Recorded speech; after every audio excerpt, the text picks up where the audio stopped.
스마트한 3040 분들이나 이런 분들은 또 월세로 많이 가요. 네, 맞아요. 지금 나오는 급매물이 한 고점 대비 한 30-40% 떨어져 있는 거면 한번 달려들 만해요. 그렇죠. 사업이 막 열심히 하시는 분이면 지금 그거 바닥 찾을 필요 없어요. 제가 볼 때 분양가 상한제가 적용이 안 되는 지역들은 현재 분양가가 말씀하신 건축비가 올라서 올라겠다라고 무조건 받아들이기에는 너무 높아요. 제가 봐도. 2025년 말부터 2026년이 가격이 좀 많이 빠질 수도 있고 뭐 이런 가능성이 좀 있는 때가 그때라고 좀 보고 있거든요. 그리고 한 증권사 리포트에서 아파트 가격이 지금 30% 정도 떨어질 것이다. 네. 네, 그러니까 떨어진다가 많아요, 지금. 근데 다시 오를 것이다가 아니고 떨어진다가 많은데 처음에 2024년이 되면 그 금리가 좀 떨어지고 금리가 떨어지면 아파트 값은 또 오른다. 상승한다. 뭐 네. 이런 막연한 생각을 했었어요. 네, 맞습니다. 근데 증권사 리포트는 반대로 나왔단 말이에요. 아파트 예, 값은 떨어진다. 네. 그거 어떻게 보십니까, 교수님? 저는 뭐 합리적이라고 봅니다. 네. 왜냐하면 저도 뭐 예전부터 말씀드릴 때 그 정도 라인을 얘기했었고 그리고 이제 생각하실 게 원희룡 장관님이 왜 네. 그 처음으로 인터뷰할 때 장관 되고 나서 그 PIR 지수라고 있지 않습니까? 소득 대비 주택 가격 네. 배율 그거를 서울 아파트의 경우에 지금 한 18 정도 된다. 이게 너무 높은 것 같다. 10에서 12 정도가 돼야지 될 것 같다라고 미리 얘기를 했어요. 네. 그걸 계산해 보면 딱 40%예요. 네. 근데 서울 아파트가 30% 빠졌다가 다시 90%까지 회복을 했단 말이에요. 그러면 그 40%에 맞춰보면 이 30%가 또 맞는 거예요. 네. 제가 보는 또 그 가이드도 비슷하거든요. 네. 그 수치가 뭐냐면 PIR 지수를 볼 때 서울의 경우에는 한 10에서 12 정도가 제일 안정적이에요. 경제도 안정적이고 거래도 안정적이고 좀 평화로운 어떤 경제 환경이랄까요? 네. 그런 환경이 되는데 지금도 아직 내려갔다 올라갔다가 다시 조금 내려왔는데 그게 한 16, 17 되거든요. 네. 그러니까 제가 볼 때 아직도 그 갭이 거품이 있는 갭이 고평가된 부분이 분명히 있어요. 그래서 앞으로 매매 시장은 제가 볼 때 그 균형점까지 가려는데 시간이 짧은 시간에 내려가냐 긴 시간을 두고 내려가냐 차이잖아요. 경착륙이냐 연착륙이잖아요. 근데 이제 반면에서 무주택자 입장에서 볼 때는 그게 정상화 과정이잖아요. 그런 걸 좀 예측해 보시면 그 예상은 제가 볼 때 되게 합리적이다. 네. 다만 이게 만약에 더 안 내려고 버틴다 그러면은 경제는 부담이 됩니다. 왜냐하면 가격이 높으니까 매수가 안 일어나거든요. 그동안에 뭐 소득을 좀 모아야 되는데 지금 실질 소득이 또 감소하고 있잖아요. 물가 때문에. 그러니까 이런 것들을 생각해 보면은 매수가 되려면 둘 중에 하나잖아요. 소득이 많이 늘든지 주택 가격이 살 수 있는 가격 수준으로 와야 되는데 그 갭이 지금 벌어져 있어서 당분간은 이런 저 리포트랑 비슷하게 좀 시장 방향이 갈 것 같습니다. 그러면 이제 집을 구매 시점을 노리는 분들은 참고해야 될 게 저 최저점 찍은 게 몇 년도죠? 2022년인가요? 재작년 말이죠. 그죠? 2022년 말. 네. 그러니까 2022년 말에 그래프상이 얼마였는지 그거 한번 찍어 보시면 한 30-40% 떨어졌는데 그러다가 아까 다시 말씀이 떨어진 회복했죠. 것에 90% 회복했거든요. 전 고점 대비 90%까지 또 회복을 했고. 그러니까 전 저점을 한번 눈여겨 보시고 맞아요. 그 정도 선까지 떨어진다는 얘기니까 그렇죠. 그걸 한번 예의주시하시면 좋을 것 같아요. 그러니까 네. 하락이 어디까지 갈 거야 막 이렇게 전전긍긍하지 마시고 네. 전 저점 부분을 하여간 꼼꼼히 살펴보시는 게 좋겠다. 이 얘기도 드리고 싶어요. 네. 돈이 좀 여유가 있는데 네. 그동안 모아서 막 살려고 했는데 못 산 분들 네. 있잖아요. 그때 2021년 말에 막 피크 칠 때 못 쫓아간 분들이 계세요. 네. 근데 막 내려왔을 때 더 내려갈 줄 알고 못 샀어요. 또. 맞아요. 아쉬워하시는데 지금 다시 90%가 됐잖아요. 네. 그러면 이제 그동안 세월이 또 흘렀잖아요. 그럼 물가는 조금씩 오르잖아요. 네. 그걸 계산해 보시면 그 전저점에서 계산해서 자기 소득이 네. 지금 사도 나는 내 소득이 한 30%만 대출 올리금 상환 한 집이다. 그러면 그건 아무 때나 사셔도 돼요. 네. 왜냐하면 세월이 흘러도 전혀 문제가 없거든요. 네. 네. 그러니까 이게 이제 집을 살 포인트는요. 저도 이제 경험을 해서 하는데 네.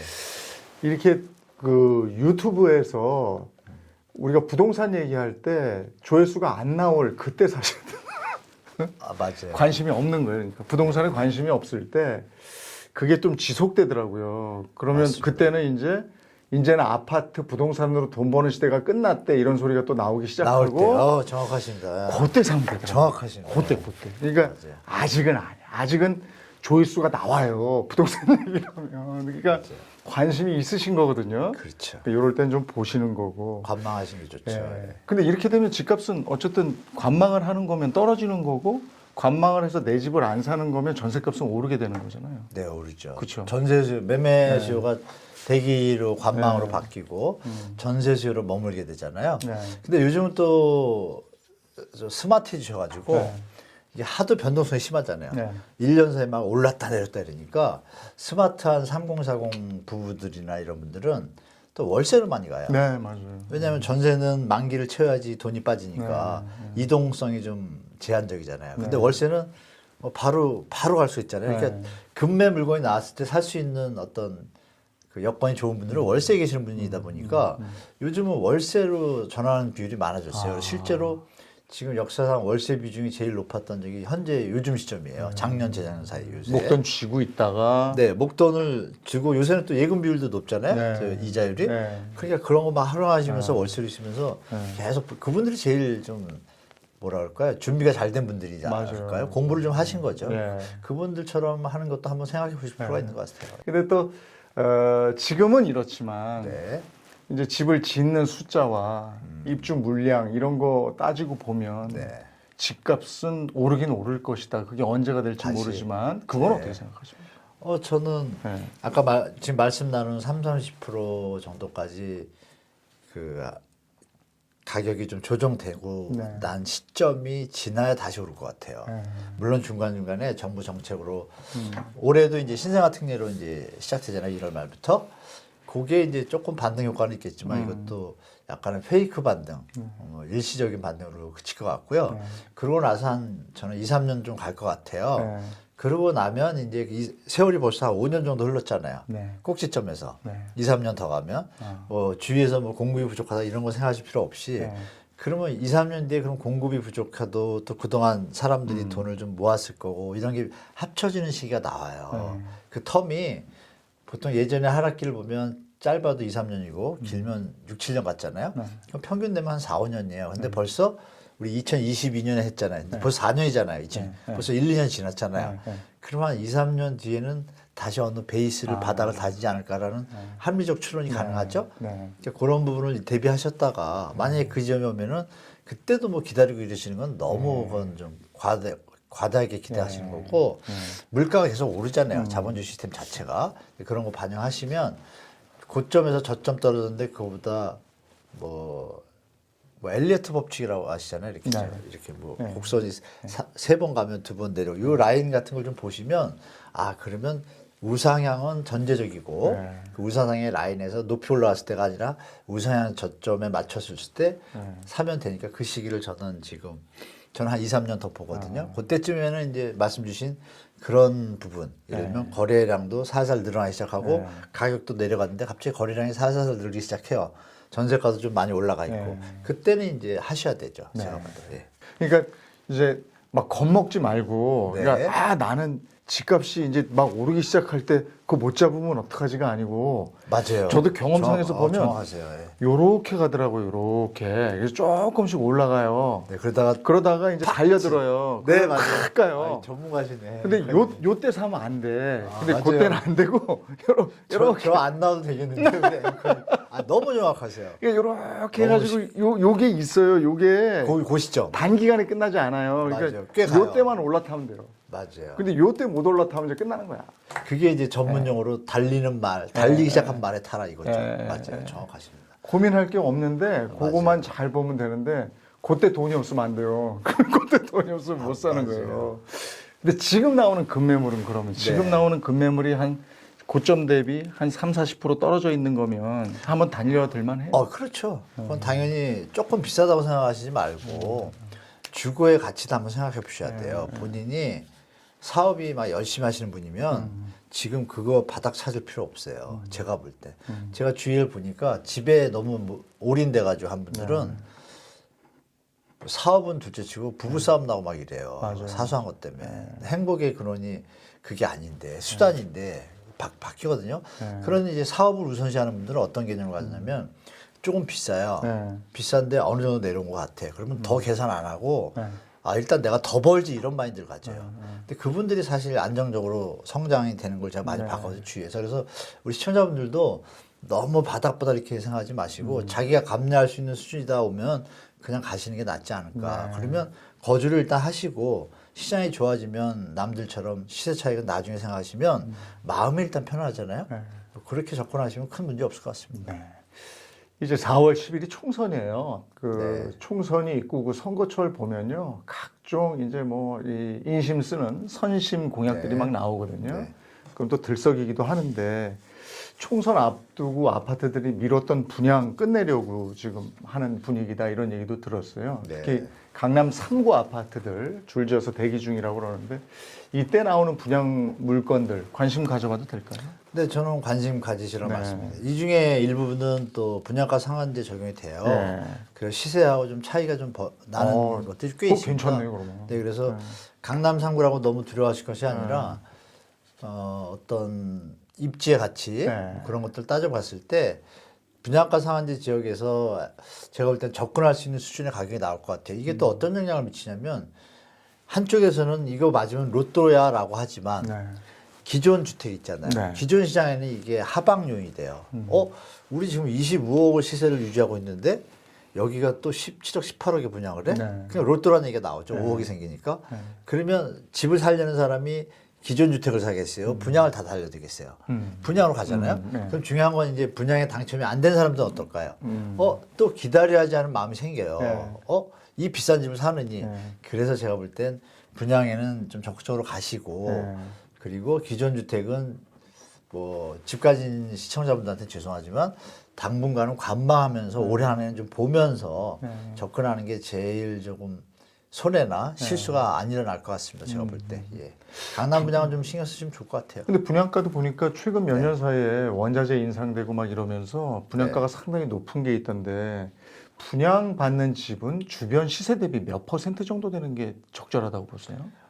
분양가 지금 강남 4구는 이제 분양가 네. 3구하고 용산은 분양가 상한제가 적용이 되니까 그것도 그런 지역들이 몇 개 있거든요. 수도권에도. 그런 데들은 주변 시세에 비해서 보통 보면 한 80에서 85% 많으면 90%에 나와요. 네. 그런데 이제 주변 시세가 지금 말씀 나눈 것처럼 송파같이 35% 빠졌다가 갑자기 90%, 95%까지 회복을 했어요. 네. 근데 분양하는 물건이 나왔으면 기존 시세가 지금 내려갈 가능성이 예, 높잖아요. 예.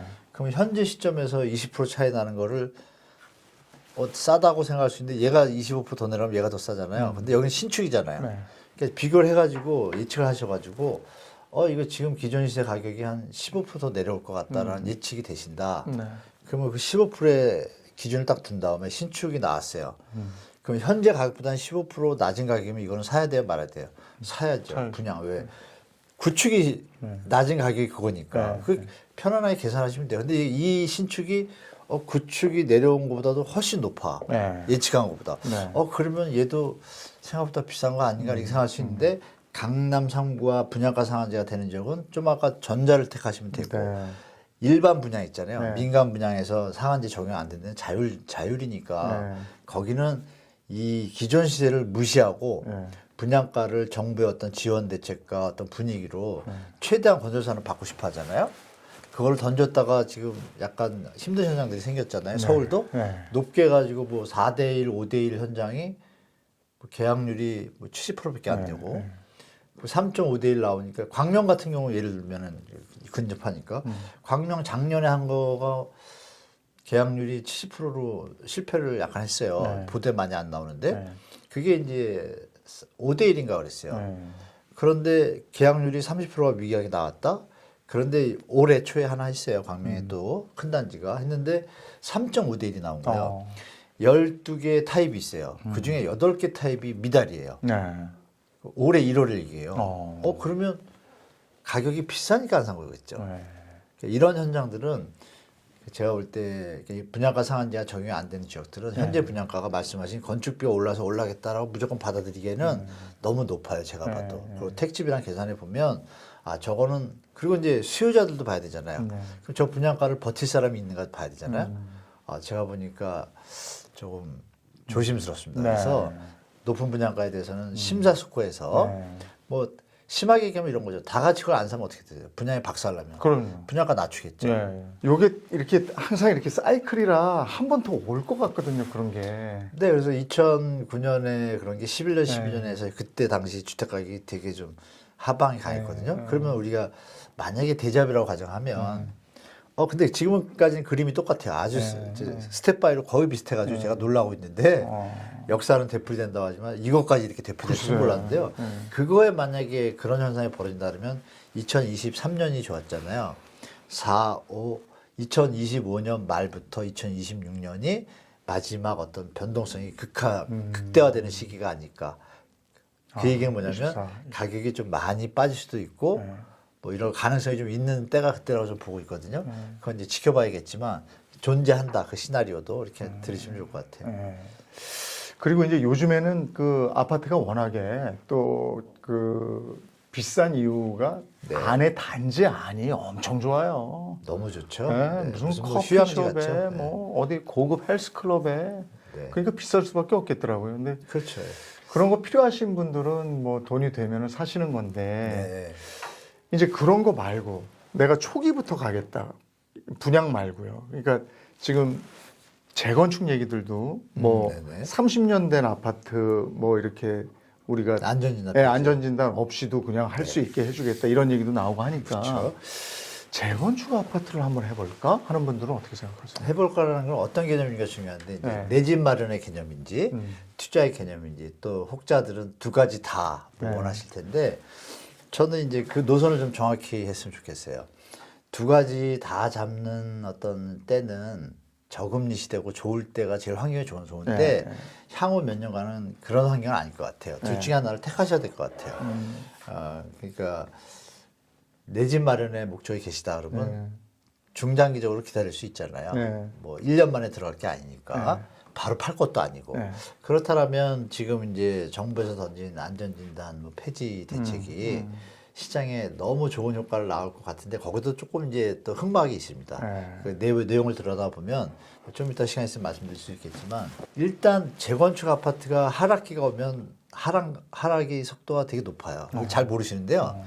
개포 시형 있잖아요. 지금 네. 그 30호간 아파트들이 2012, 13, 14년도에 거래가 안 돼가지고요. 왜냐하면 2007, 8년도에 막 상승기 때 네. 투자를 한 분들이 많잖아요. 네. 근데 갑자기 폭락을 했단 말이에요. 네. 그러니까 안 팔리니까 자본 유동성이 떨어진 분들이 팔려고 내놔도 안 팔리고 이런 시기가 몇 년 갔어요. 2, 3년. 근데 그 시기가 지금 요번에 또 올 수 있는 가능성이 높잖아요. 그럼 그 시기를 잘 보는 분들은 거기다 해도 이게 그때 계산해 보면 한 8년, 10년 걸렸잖아요. 지금 입주하는 데까지 새로 지어가지고. 그러면 현재 있는 재건축 현장들도 만약에 하향 조정이 한 번 더 세게 온다 그러면 뭐 피파 막 터지거나 이런 일들이 온다 그러면 일단 조정이 될 거 아니에요? 그 시점에 장기적으로 이게 입주 시기까지예요. 내가 사가지고 10년 안에는 들어가서 살 수 있겠구나. 길다고 생각하시면 안 돼요. 10년 금세합니다. 생각보다. 그런 재건축 현장들은 이 하락기에는 투자자들이 돈을 빼야 되는 유동성 확보를 위해 가지고 금매들이 꽤 나와요. 그 재건축 재개발 현장들이 가격이 일반 기존 주택보다 더 많이 내려갑니다. 잘 버티다가 기존 주택이 이렇게 내려오잖아요. 이렇게 만약에 내려온다 그러면 여기까지 그냥 버티고 있어요. 버티고 있다 딱 꺾이잖아요. 같이 푹 꺾여요. 그때부터. 제가 이제 그걸 좀 봐가지고 지금 말씀하신 대로 재건축이나 재개발에 관심 있으신 분들은 이미 구역 지정이 됐거나 뭐 지금 안전진단 뭐 이런 부분이 막 얘기가 된다. 그럼 10년 보고 들어가시면 되고 조합이 설립이 됐는데 뭐 간이 많이 막 싸우고 있어요. 근데 그런 부분들도 가셔가지고 그 관리실이나 그 주민들이나 부동산에 물어보시면 뭐 한 2, 3년 안에 해결될 것 같아요. 이러면 이제 이게 해결되잖아요. 그러면 싸울 때는 사람들이 심리적으로 싫으니까 안 사요. 어떻게 될지 모르니까. 근데 그거를 정확하게 파악을 하면 분위기나 어떤 뭐 조합장님이 뭐 횡령이 있어가지고 막 싸우고 있어. 사기 싫잖아요. 남들이 이거 몇 년 갈지 모르는. 근데 안에 가서 내용을 들여다 보니까 거의 소송이 마무리가 돼서 뭐 다음 달에 끝나는 판이야. 그럼 사야 되잖아요. 근데 그거를 조사를 안 해요, 사람들이. 그냥 가서 얼마예요 물어보고 그렇죠. 싸우고 있죠. 자기가 알고 있는 것만 확인만 하고 나와요. 아. 한 번 더 가야 답이 네. 나오잖아요. 이제 그렇게 하시면 그런 현장들은 사자마자 바로 조합장이 새로 바뀌면 네. 사업 속도가 쫙 바로 가잖아요. 가죠. 그러면 그건 진짜 5, 6년에 바로 입주해요. 네. 그러니까 쭉 간다는 건 뭐냐면 가격이 이제 또 상승하는 얘기거든요. 네. 이런 거를 좀 조사하시면서 발품도 팔고 뭐 이품이라고 해야 되나 이것도 좀 파시면 제가 볼 땐 좋은 결과 뭐 재건축이나 재개발을 통해서 주택 매입하는데 실수 안 하실 것 같아요. 성공할 가능성이 더 높습니다. 여기 그동안 봤어요. 흑석동 같은데. 아, 네, 맞아요. 그 다음에 저 네. 그렇게 안 될 것 같았던 그렇죠. 한남 3구역 같은데. 네, 맞습니다. 예. 갑자기 되더니 훅 가요 훅 지금. 가죠. 네, 예. 맞아요. 그런 거. 그러니까 그런데 운이 닿아야 되는데. 그러니까 이제 우리 앵커님 말씀 잘 들으시면 시청자들은 돈을 버실 것 같은데 그러니까 시기가 있잖아요. 주식도 네. 비쌀 비쌀 때 사면은 이게 벌 수 있는 게 한계가 있고 내려가면 손해 보잖아요. 그런데 지금 말씀하신 잘 공부하고 준비를 하면 이 정도면 내려간 것 같아. 용기 내서 딱 결단을 내면 네. 언젠가 올라가는 그 회사도 올라가잖아요. 맞아요. 뭐 그런 거를 너무 단순한데 네. 너무 복잡하게 생기면 악수가 나오잖아요. 바둑도 네. 잠고 끝에 악수 나온다고. 네. 그래서 그냥 흐름으로 이거 너무 많이 싸진 것 같다. 조금 있으면 풀리지 않을까 이런 느낌이 오면 네. 과감하게 가서 빨리 공부해가지고 딱 결정하시면 되는데 맞아요. 그걸 잘 안 하시죠. 그러니까 좀 관심을 가지고 지속적으로 공부하시는 게 제일 답인 것 같아요. 제가 볼 때 너무 유튜브만 보시지 마시고 네. 이거 보시고 이제 지금 뭐 앵커님도 말씀 주신 것처럼 본인이 스스로 기준을 딱 정하고 거기에 맞춰서 불변의 기준을 딱 정해놔야 돼요. 네. 안 정하면 답이 없어요. 올라가면 안 된다. 내려가면 네. 더 내려가겠지. 맞아, 왔다 맞아. 갔다 합니다. 그러면 네. 시간만 가요. 그건 그게 제일 안 좋은 거고 지금 말씀대로 공부하시고 딱 느낌으로 가시면 될 것 같습니다. 자기가 가야 되겠다는 지역 있잖아요. 그럼 거기 네, 가서 마음씨 좋아 보이는 부동산 하나 딱 찍으세요. 그래서 거길 자꾸 가야 돼. 그러면 얘가 진짜 필요한가 보다. 그래가지고 좋은 거 나오면 전화 주시더라고요. 집권당 이제 4월 10일 아까 이제 총선 얘기했으니까 네, 이 이제 그 판도에 따라서 또 네. 부동산 시장이 달라질 것 같아요. 네. 국힘이 과반이 됐을 때, 그다음에 네. 민주당이 과반 이상이 됐을 때, 네. 그 다음에 이제 신당이 또 요즘에 나오니까 네. 그 신당이 캐스팅 보트를 할 수 있는 정도까지 왔을 때, 네. 요런 데 따라서 또 부동산 시장은 막 출렁출렁하지 않습니까? 요번에 좀 다를 것 같아요. 그래요. 그리고 이제 제가 뭐 이런 질문 저도 이제 궁금해가지고 그동안 역대 총선 이후에 부동산 시장 변화를 좀 다 한번 체크해봤어요. 네. 별 변화가 없습니다. 그렇습니다. 네, 물론 이제 그 집권 여당이 네. 다수당이 됐을 때는 약간의 상승 효과는 있어요. 그래요. 그런데 그 시기에 너무 여러 가지 변수가 있는데요. 네. 김대중 정부 때부터 제가 네. 쭉 보니까 그 시기에 시장 상황이 제일 좋은 것 같아요. 경제 상황. 네. 이게 안 받쳐주면 네. 상승적인 어떤 시그널을 줘도 시장이 못 움직이고. 네. 근데 이제 뭐 여당 야당을 떠나가지고 정책을 안 써도 시장이 좋으면 주택가가 오르거든요. 네. 그래서 제일 1번은 시장 현황이고요. 네. 아까 말씀 나눈 금리하고 그거고 두 번째가 이제 거기에 살을 붙여주는 이제 정부의 정책인데 여당이 됐을 때는 뭐 다 아시는 것처럼 약간 뭐 국민적 비판도 조금 존재하긴 하지만 그 경제 어떤 전체 그림을 볼 때 경착륙은 국가에 도움이 안 된다는 명분을 가지고 최선을 다하고 있잖아요. 약간 과다하다는 느낌이 있어서 조금 뭐 말은 나오긴 하지만 그 형태를 계속 유지하는 거는 당연하다고 봐요. 이어질 것이고 만약에 야당이 이제 다수당이 되면 우리의 이슈인 실거주물 폐지 이거에 대해서는 제가 볼 때 아까 앵커님하고 말씀 나눈 그런 걸 좀 해가지고 하면 차후에 도움이 될 텐데 할지 안 할지 모르지만 했으면 좋겠고 야당이 됐을 때는 뭐 여러 가지 법에 대한 조항들을 바꾼다고 정부가 발표한 것들 있잖아요. 그 부분들이 진행이 안 되겠죠. 안 되면은 시장에는 이렇게 긍정적인 요소보다는 그냥 뭐 악재라기보다는요. 시장주의자들, 투자자들 입장에서는 악재인 거고 무주택자들 입장에서는 호재인 거죠. 야당이 됐을 때. 뭐 이렇게 보시면 되겠고 중요한 건 지금 경제 상황은 여야의 어떤 다수당이 대무를 해서 시장이 잠시 반짝일 수 있는 변동성은 있어요. 반짝이거나 시장이 멈추거나 그런데 중요한 건 경제 상황이라고 봐요. 반짝해봤자 대세 하락을 거스를 수 있냐 없냐를 판단해야 되잖아요. 제가 앞만 봐도 이거 거스르기 힘든 것 같아요. 계산이 안 나오더라고요. 살 사람이 없어요. 뒤에서 누가 사줘야 이게 시장이 이어지는데 뭐 케인즈의 더 큰 바보 이론이라고 있지 않습니까? 뒤에서 사줄 사람 없으면 그 시장은 일단 정리되거든요. 지금 아직 정리가 안 됐어요. 그 과정이니까 총선의 그 결과에 따라서 너무 일희일비하실 것이 네. 아니라 미국 금리하고 우리 경제 수출 이런 거 좀 잘 체크하시는 게 더 좋을 것 같습니다. 네. 알겠습니다. 네, 셀프TV 탐나는 재테크 지금 부동산 시장을 날씨로 보자면 오늘 얘기 쭉 들어보니까 안개 낀 새벽 정도 뭐 이렇습니다. 안개가 뭐 언젠가는 거칠 테지만 그게 언젠가 될지 또 이 안개의 끝은 어디인지 알 수 없는 상황이니까 이렇게 조심 가시고요. 오늘 한문도 교수님과 이 시간이 여러분에게 안개 속에서 잘 걸어갈 수 있는 그런 시간이 됐길 바랍니다. 오늘 여기서 마치겠습니다. 한문도 교수님 고맙습니다. 네, 고맙습니다.